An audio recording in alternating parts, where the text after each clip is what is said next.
Hello, this is Jam Master Daniel96, and in today's video, I'll be reviewing Star Wars Dark Empire by Tom Veitch and Cam Kennedy, and I'll be reviewing Dark Empire 1, so this will be the first Dark Empire story. And pretty much Star Wars Dark Empire was the first Star Wars comic book series to be published by Dark Horse Comics, because Marvel previously had the Star Wars license to publish Star Wars comics back in the 70s and 80s when the original trilogy came out. And, Dark Empire came around the same time the Thrawn trilogy came out in the early 90s, and pretty much, the Thrawn trilogy and Dark Empire are, pretty much what helped revive Star Wars in the early 90s, because, Return of the Jedi came out and ended in 1983, and then, because kind of that time in the 80s, after Return of the Jedi, it was coming into obscurity, and then you had the Thrawn trilogy, then you had the comic book series Dark Empire. And this takes place, between the Thrawn trilogy and the Jedi Academy trilogy, when you're placing this chronologically in the Star Wars Expanded Universe / Legends timeline. And, this takes place in the post-Return of the Jedi era of the Expanded Universe timeline. And the characters are Luke, Han, Leia, Chewie, R2, C-3PO, Lando, and Palpatine. And, this is the original story of Palpatine coming back. As we know, in Star Wars Episode 9, The Rise of Skywalker, Palpatine returns in that one, and definitely this is where Palpatine comes back. And a fun fact, that the writers of Dark Empire, wanted someone to be in a Darth Vader suit, but George Lucas vetoed that, and he told the creators of Dark Empire, George Lucas told him a way to bring back the Emperor in this comic series. So George Lucas gave him the idea to bring back Palpatine in Dark Empire.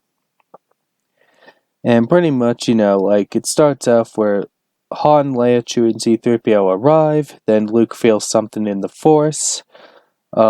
Luke tells everyone to leave. Luke and R2 get sucked in. Leia is worried about Luke. And then, because pretty much, Luke goes, into this thing with R2. And then, as I said, where Leia gets worried about what's going to happen to him. Then Luke is brought to the planet Biss. Then Luke finds out Palpatine is still around. And then Palpatine makes the offer to Luke to become his new apprentice. Then Luke takes it. So Luke, goes to tempt with the dark side in this. To find out how his father went dark in that. Then Leia finds out about Luke, and then she collapses. Then there's a bit where Han sees her.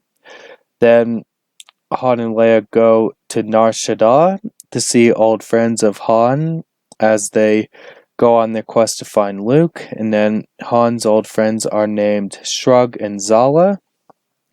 Then Han finds out Boba Fett survived the Sarlacc pit. So this is, revealed that, Boba Fett survived the Sarlacc pit after the events of Return of the Jedi in the Legends timeline. And, because you do have, stories of Boba Fett after Return of the Jedi, even later in the timeline. So that's pretty much where they first introduce, Boba Fett being alive after the events of Return of the Jedi. Then they go to the planet Biss. They find Luke. Leia talks with the Emperor, and she steals a Jedi holocron from him. They rescue Luke, and he gave them information on how to destroy the world Devastators. Then Luke uses a doppelganger, which is, force projection.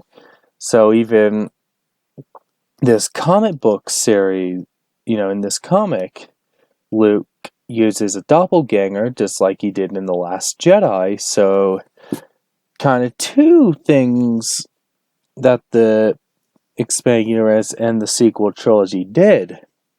So it looks like, J.J. Abrams took the idea of Palpatine coming back in The Rise of Skywalker, and it looks like, Rian Johnson saw Luke using a doppelganger, and then I guess, I'll incorporate that idea in The Last Jedi. So maybe both J.J. Abrams and Rian Johnson may have read this comic to get those ideas. And, the whole Solo son turn to the dark side is a similar thing to the expanded universe, but that happens way later in the timeline. But I digress, and continuing on with the review. And then Palpatine wants Leia's unborn child and the holocron, and Leia is pregnant with Anakin Solo in this comic, as in the Thrawn trilogy. She's pregnant with Jaina and Jacen, and then in the third book in the Thrawn trilogy, The Last Command, Jaina and Jacen are born. So, she's pregnant with Anakin Solo in Dark Empire 1. Palpatine possesses himself in a clone body, so that's, where the Emperor's clones come into play. Then Luke and the clone Palpatine fight, then Luke and Leia team up. They defeat the clone emperor, and then that's pretty much the story.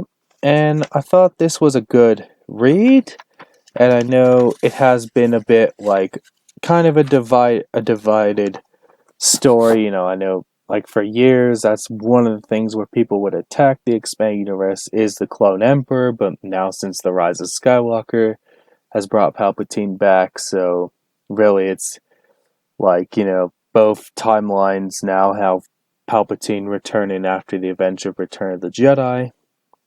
And also, I did also read this Dark Empire 1 in high school. I did read it at my high school's library back in high school. And so pretty much, recently reread Dark Empire 1. And yeah, definitely thought it was a fun read and definitely would recommend. And that's pretty much all I gotta say with this video. Don't forget to like this video, subscribe to the channel, comment what you think down below, and I'll catch you guys next time with another video. Bye.